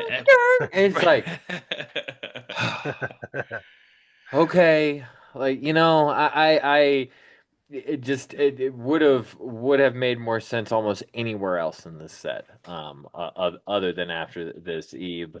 I'm glad it went places but I Yeah, just I don't was, I I don't was, I was, like just like surprisingly, what the fuck am I fucking looking to say? I was pleasantly surprised by the end of yeah it that like, they had like kind of taken away like the dun, dun, and like hmm taking out the whoa, just like that driving like bass background and like let like an actual like hunter led modular jam kind of like come out of this one, which was nice. But cool Yeah, I like the jams that I've always liked the jams that come out of this, but it felt like it kind of settled in and like it wasn't as as hard of a shaky ground if you get my meaning. It wasn't as yeah, hard hitting, it right. did kind of smooth out a little bit after Mm-hmm. the eve. Exactly. yep Um, then for the encore here, James, I know this was a big one for you. So this Yeah, is yeah. this was go for it. I've I've seen it a lot. Quite a few times, obviously, um, since 2004. But this was the first one with Atlanta, and I, since I've heard them play it at the Eastern, for East of the Sun, like once I heard it, and it's kind of like a lot of songs do that to me. Like Spectacle did that to me. Like when I saw it at Cervantes, um, it, the song like you appreciate it, you like it, but it doesn't hit you like the right way. And then all of a sudden it just slaps you in the face like, oh my god, this is probably the best song I've ever heard. Yeah. So like it was kind of one of those songs where it just kind of like out of nowhere, like, oh yeah, I need to see this, and it just they've been kind of like hiding it, like they've been keeping it low key, to be honest. Um, and when they played it uh, a few weeks back, I was kind of bummed out. I was like, oh man, it's kind of like the one song I've been chasing for a little while. So when they played it, I screamed so loud. Uh, I the girl next to me was like, what is it? And I was like, I couldn't even remember my own name at the time. I couldn't remember the song name. I couldn't remember where I was, who I was. Like it was just like, oh my god, they're playing it. Like, and it finally took me a second to kind of like calm down a little bit. So, um, uh, just an amazing song. It wasn't like jammed out or anything. But I don't think it's one of those kind of songs. It doesn't need that. Yeah, No. it's perfect the way it is. And Yeah. Scotty, don't let Water Song hear let don't let Water Song hear me say this, but there might be a new number one. Just is there a better song than High Key? I don't know. I don't know if it exists in the catalog. I think it's one of those songs where like if you were to ask me my favorite song in the STS9 catalog, would I probably say High Key? No, but is High Key playing when you ask me? Because then I probably say High Key. Like in the It's moment, so. I'm like, oh yeah, this is my favorite song I've ever heard in my life. That's not even close. It stuck with me for like really the rest of the weekend of like, Mhm. wow, that song is really making me feel something right now. Hmm. It's just like evoking so many positive, just like incredible, like championing emotions. Just like what a Mhm. fucking like just like triumphant song, man. And Hmm. it has so many different like layers. There's like three Mhm. or four like different grooves built into that. So Yeah, I like to call it like funk three ways. Like it yeah, just that's what you were telling me in Austin. Yeah. starts off as a rock song, then there's three like separate like distinct kind of funk riffs, and then the last riff is just like just want to just want to dance my ass off to it. Yeah, some added like electric flair to the beginning of it too, Mhm. like where I think Jeffrey's mixing in some more stuff with the hand sonic, but man, I mean, we're 2 nights into this fucking 4 night run, and like, I think my expectations. I don't really, I didn't have the highest expectations for these shows, for whatever reason, right? Um, but whatever my expectations were, it's absolutely blown out of the fucking water. Incredible 2 night run. I say MVP of New Orleans has got to be Jeffrey Lerner. I don't know about you It's guys. Mhm. not even close. Yeah. I Dude, I don't. was screaming Jeffrey the whole weekend, like Jeffrey, like Yeah, ridiculous. Yeah. it is Jeffrey by leaps and fucking bounds, dude. It's Mhm. not even Oh close. yeah. Glad we're agreeing. But James, now we're getting to your neck of the woods here. Back to Yeah. Austin, right? Hometown show. Yeah. Yeah. It was crazy. Actually, I got to bed at like 3 o'clock after that show. I went back to the hotel, packed, and had to drive back in the morning. Um, I left at like 6, and this like crazy lightning storm rolled through. So like when you leave New Orleans to drive to Texas, right when you leave New Orleans, there's like these 2 lanes on each side, bridges for probably like 30, 40 miles. And I'm driving through that through basically like a hurricane.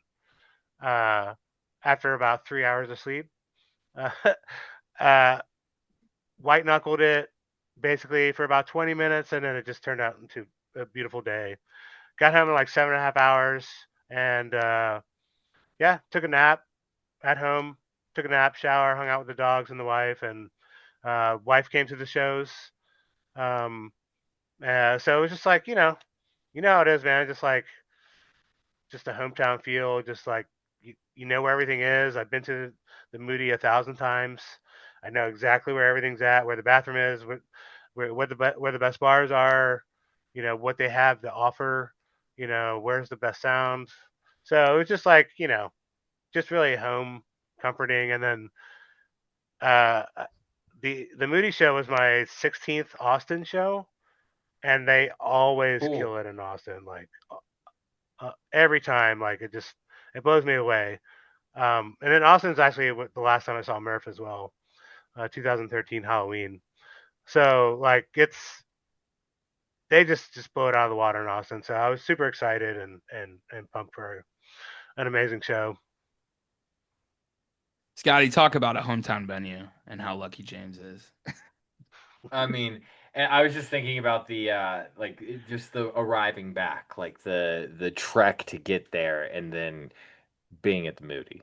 Like I Hmm. just that is I don't know, man. I am so envious of anybody that lives in Austin and gets to just go to that place when they want to. I would fucking go see a bunch of cats in a dumpster on stage at the Moody Theater Mhm. if given the Well, opportunity. well, I have to drive 14 hours to get to Red Rocks, so Sure. I we'll honestly, trade it out. yeah, dude, it fucking privileged me about it with what I'm about to say, but like, Red Rocks is cool, but it's like an experience for the experience. You got to go earn it, and like the Moody is like, Thank you for coming to our wonderful No. venue to see this music. Yeah. Can we feed you? Can we provide anything? Like it's just Mhm. service there. Mhm. Yeah. It's a different vibe than, I was in New Orleans for 3.5 days, and like, New Orleans is a great place. A little bit like Vegas, though. It can kind of like, once you've been hitting it hard a little bit, you're ready to get Mhm. out, and like just landing and going to a place like the Moody after kind of like partying in the streets of New Orleans is just like such a nice feeling. It's like going from fucking coach to first class. It's Yeah, insane. sure. And like those shows were late nights. Like you're getting uh, Mhm. some normal start times, and yep. it's just Mhm. a little bit more easy to move around. Mhm. Evening widths too, no openers. Yeah. Mhm. So Scotty, I've been And the, talking and to the and the weather was nice too. Like, it could be like in like April and May here, it could be horrible. It could be 100 degrees out. So the weather cooperated as well. So it was nice, nice weekend. Yep.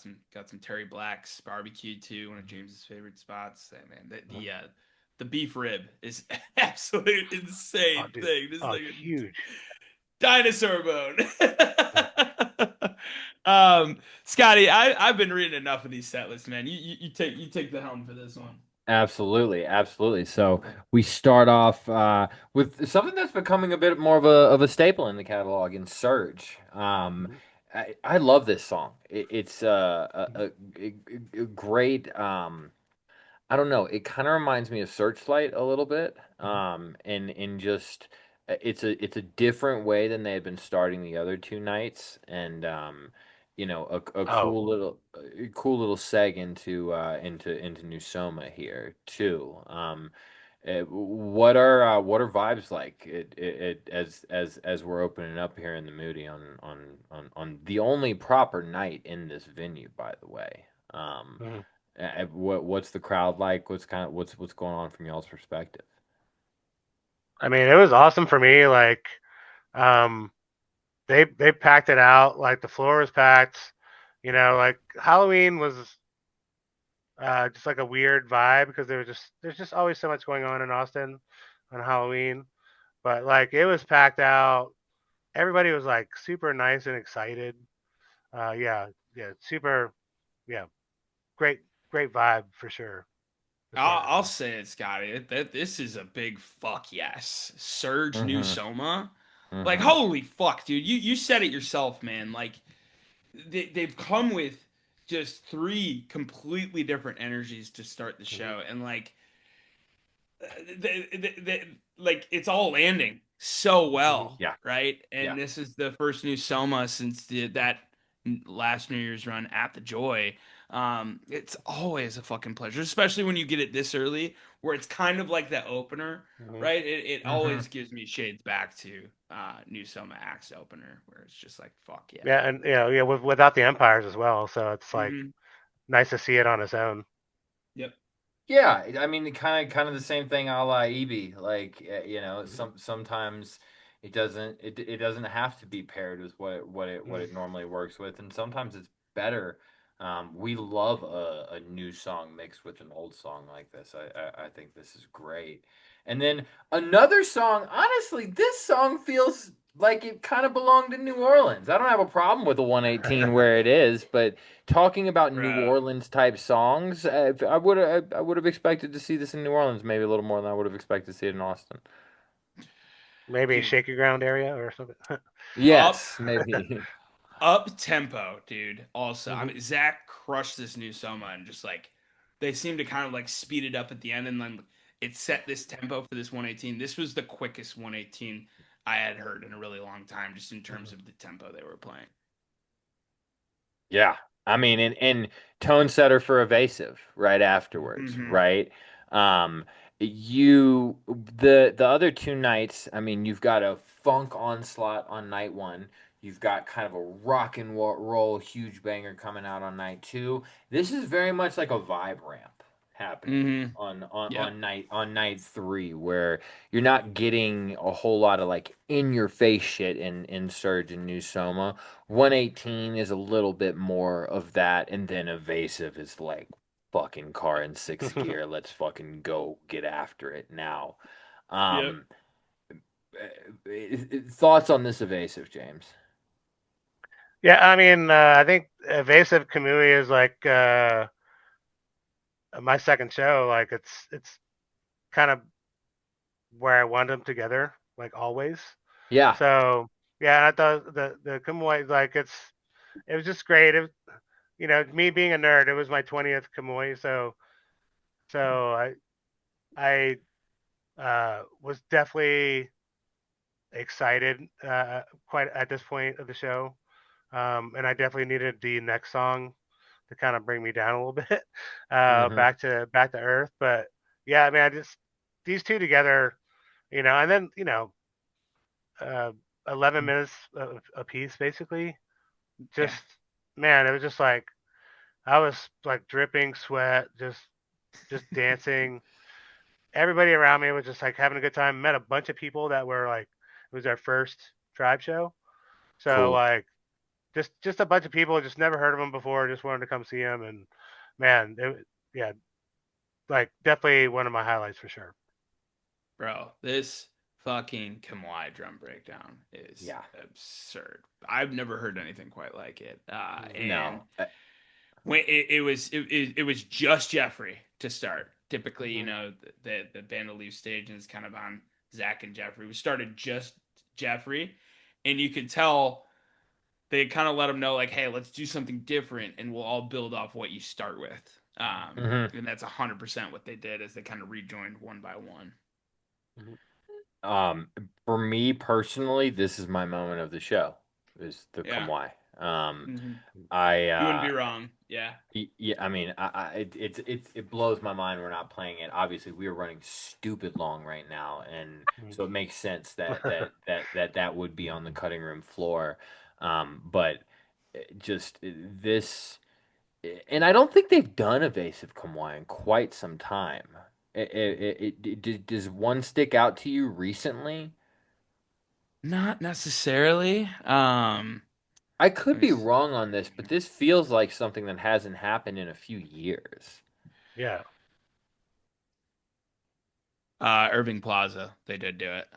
Oh, Mm-hmm. okay. Okay. Before Okay. that, though, it had been since the Tabby on New Year's in 2019. That's See. crazy. Oh That's Yeah. wow. wild, See. dude. See. I thought so. I'd forgotten the Irving Plaza one, but I knew this hadn't happened in a while. Yep. Um, I think my ultimate opinion on it is right there with you, James. I think that Mhm. these songs belong next to each other, and I hope they're back to being next to each other. And then after that, another friend of the pod in terms of Mhm. the song "Reminisce." Hmm. Mhm. Beautiful placement here, I think. Yeah. Yeah, Mhm. for sure. For sure. You got the vibe ramp, and then Mhm. when you get to the top right there, you're high above the ground, and reminisce. You get to kind of explore in that world for a little bit. I too love the placement of this Mhm. one. Um then a couple of Human Dream songs Mhm. in Strange Games and Never Never and Forgive Me. I'm looking at Bandcamp right now. When does this set end? Is Never Never the set closer? No. What's Click Clang Echo? No. Yeah. Okay. One note about Strange Games and Never Never. The last Strange Games we had heard back in Vermont, right, was very sample heavy, right? We brought the Yes. Outcast Mhm. samples back. Yes. This Strange Games might have had no samples. Mhm. Huh. Really, that was a big conversation piece on the floor. Like people were like, "Am I crazy?" Or like we're stripping down these samples completely. Mhm. And then there was a noticeably less um, of a sample focus on Never Never as well. That Mhm. seemed intentional in these two parts. Mm-hmm. Where you've seen like the world go round stripped of samples. Mhm. Kind of gave these two a little bit of a different vibe and like typical. Interesting. Yeah, Mhm. typically you see these back to back on a set list. You're like, okay, that's a good time for a piss and a beer. But this one had my attention for sure, and Never Never in particular looked spectacular. I mean, Mhm. let's talk about it, James. The obviously the stage at the Moody is maybe two or three times bigger than the stage at the Joy, and they Mhm. had some extra toys on stage. And man, this show was the best looking STS9 show I'd seen in quite a while. Yeah, it's just they just have so many toys there too. Like, Hmm. I mean, it's world class, plays. Like I'm sure a lot of the stuff that they're like, oh, can we play with that? Can we add this on there? Yeah, it just looked great.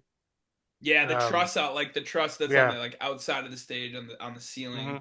was where it added a new dimension too. But yeah, I mean that looked great, and then yeah, this set ended, Scotty, with this Click Clang Echo, which another double digit minute jam here.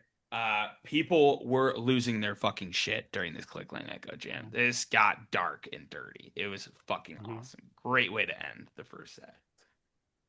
Absolutely. And then set two opener. Bit of a pattern. This is a really really strong walkout song. Did they walk Hmm. out to the sample like they normally do with this one when they open it? Yep. Okay, Yeah. cool. Is this shorter than normal? I feel like Minister clocks in at a few minutes It's a longer. quick one. Yeah, Yeah, that's it kind of served the purpose of a vibe setter for sure for the second set. But sure. And for this next clip that we'll check out and discuss right after we listen to it. woo, So good. let's do it. Our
I mean, uh, I said that I said that Glass was probably the jam of the weekend. I think Crystal has entered the conversation.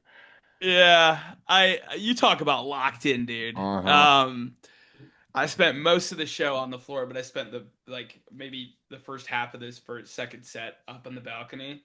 I mean, Scotty, you got to get some balcony time in at the booty. Mm-hmm.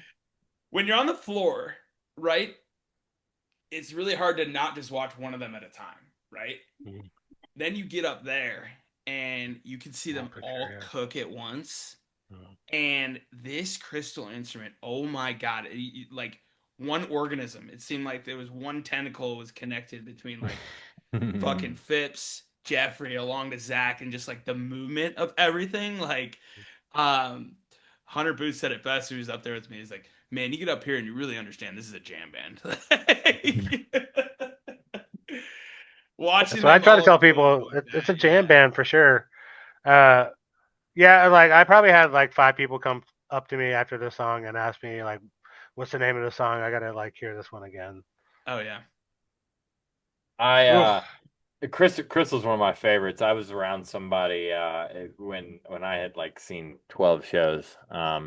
And they got their first Crystal after like 150 something shows, and I got to like see Holy their shit. reaction to it. I've never seen that guy at a show since.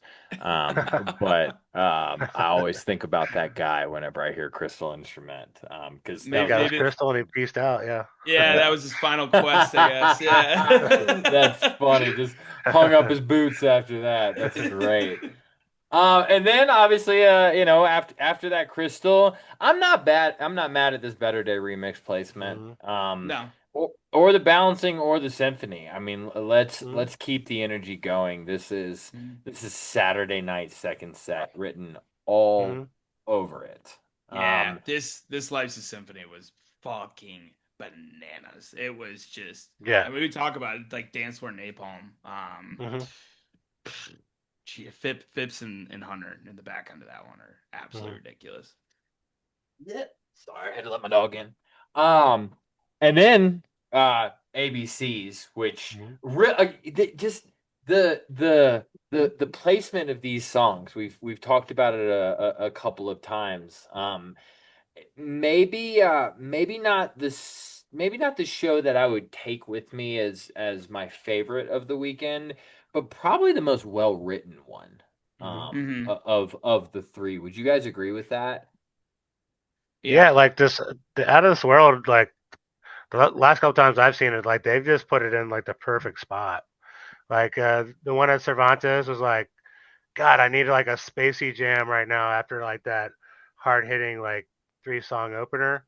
And this is kind of the same way as like I needed a break, because Life's a Symphony and ABCs was just like, you know, just off the wall. So like I needed a little bit of a break, like a spacey trip, and the song does it every time. Especially when they like, minimal samples. Yeah, I mean, I don't hate it with the samples, but I do feel like it at least has found its equilibrium within the crowd without the samples. While I almost want them to keep the samples in because I hate people that complain about that kind of stuff. I ultimately just want everybody to kind of Mhm. find the happiest median. And so if out of this world, if that is out of this world without samples, then I'm cool with it. We're gonna Well, cut I that. think it changes. I think it changes the song though. I think it like with the samples, it makes this like up tempo, like dancey song, and then without the samples, it's almost like a chill, spacey ride into outer space. Like it almost changes the song almost. Like so, I like the fact that you can go one way or the other with it. The way that Rent came out of this world as well, pretty fucking smooth. Just the I dun dun. I feel like they really want us to call this out of this rant, or Mm, we could just call it broke. What if we just call it well, broke? broke. I mean, fuck. You get the moon socket in as well. Mhm. This was a full moon socket kind of breakdown, not a Mhm. tease. This was a full rent socket. I'm surprised it's Mhm. not actually broken out on the soundboard. This is on the cutting room floor. Actually, we're planning on listening to this one, but we're coming up on 3 hours here. Mhm. Yeah. um, please take a listen to this if you haven't, Mhm. because this whole night, I think the theme for me is up tempo as well. Looks great on paper, high Sure. tempo, right? Yeah. Everything was Mhm. a little bit faster than it typically was. And the Mhm. Rent is a little bit faster than it typically was. And then Rent by nature is faster than Moonsocket. So what it turned into Mhm. is this like super sped up Moonsocket that sounded Hmm. really fucking cool as well. Then our third Zach of the weekend. Again, just keep them coming. Keep the Mhm. transparency, and then a really really cool encore. Oh yeah. In Portal, which I gotta imagine something else is coming when Portal Yep. starts. 100%. They even on their worst night, I don't think that Portal's a great song, but it belongs with something else. And Mm-hmm. what better to put it with than 12, which is points for you, partner. Well done. You finally called one. Oh, dude. I can't tell you how good this felt, man. Portal to the time within evolving living vehicle Earth, pretty sick. Oh, Like I that didn't even on think paper about that. seems so sick. It's such a fucking. It's Uh-huh. like this is the black hole, basically. Um, Yeah. first 12 since the Concourse project, so Mhm. a little over 3 years before this Mhm. one. And it Um, was in Austin. in Mhm. Wow. Austin. Yep. I was talking to Like, Zach after the show and I was like, so like we're only playing 12 in Austin now. He's like, mhm. oh, so Yeah. the last one was in Austin, huh? Yeah. I was like, Yeah. Yeah. yeah. Fuck, Like I'm man. I'm all right with that. I'm all right with that. I Hey, will take I it. bet you are. Dude, this song is green eggs and ham for me, dude. Mhm. I will have it wherever Sam I am. Yeah. Dude, I'll listen to that song in Guantanamo Bay. Just give me that shit, dude. Yeah. It definitely had me uh ready for the race film for the next night for sure. Yep, absolutely. Sure. Hmm. MVP from this night. I thought James. I thought we switched. I thought we shifted to Alana this night. Mhm. I thought this was an Alana night. She's usually my MVP anyway. So Hmm. um yeah, it was leaps and bounds. Hmm. Um yeah, amazing. Interesting, because this is the one that I have the least listening time on so far. But from what we listened to on the clips, to me, it's Hunter. Okay. Well, Yeah, take a look. yeah. Yeah. Just Eh, and that this that ABCs. Yep. I'm Mhm. telling you, the rent. Mhm. The reminisce. She's all over this Kamui. She's fucking insane on the Kamui. Mhm. The Mhm. 118. Um, she just stood out to me as like really kind of as the captain this night. I don't know. So I'll go back and review the tape before next week, and if I have a different answer, I'll definitely let you know. there's always next week on this show, buddy. Yes, sir. That's Hmm. good to hear. Uh-huh. James, Well, this was fun, man. Of Yeah. course you were the you of course you took us a little longer, man. You deserve that time. You've Uh, put in the time with us up to this point, and what a pleasure it was to have you on the show today, dude. yeah, thank you guys. I appreciate it. Yeah, definitely feel free to cut out any of the fat. I definitely love Oh this no. band, so I could definitely talk about them quite a bit. Um, and just the community too. Shout out to the lounge. I wouldn't feel comfortable going to a show by myself without knowing that I have family there waiting for me. hmm So everybody I've ever met, I mean, I feel like I have like hundreds of friends now. Um, and it's just the love and community that I get from them and the band is just amazing and it keeps me going. So yeah, so thank you very much for having me on. It's been a pleasure to meet both you guys and actually see you guys at shows and I'll be seeing you at others. fuck yeah. Sorry. Well, Scotty, we've got the Better Day shows happening in Charleston this weekend. So for anybody Uh-huh. traveling out for those, we don't know exactly what that means. So Nope. it should be interesting to find out. I'm sure we'll get some great boots on the ground commentary. But until then, I think I actually got one already on deck for next week. I think we're gonna bring back our friend Mr. Pearl for his start. love it, love it. Oh, Yeah. nice. But until then, hey, birthday shout out to my sister. Today's Thursday, May 7th. Shout out all the moms, particularly everybody's second mom, Alana Yes. Rockland. Happy Mother's Day, but happy Mother's Day to all the mothers that are listening and everybody who's listening that has a mom. Make sure we've got the flowers figured out, the brunch plans made, or do something special for them on Good Sunday. man. None of us are here without them. Um, you two, it's a pleasure here today. Thanks everybody for watching and listening, whether you're Yep. watching on YouTube, listen on Apple Music or Spotify. Throw us a like, throw us a subscribe, throw us a comment or review if you're feeling nice. Until then, have a great weekend. Chest pats. Much love.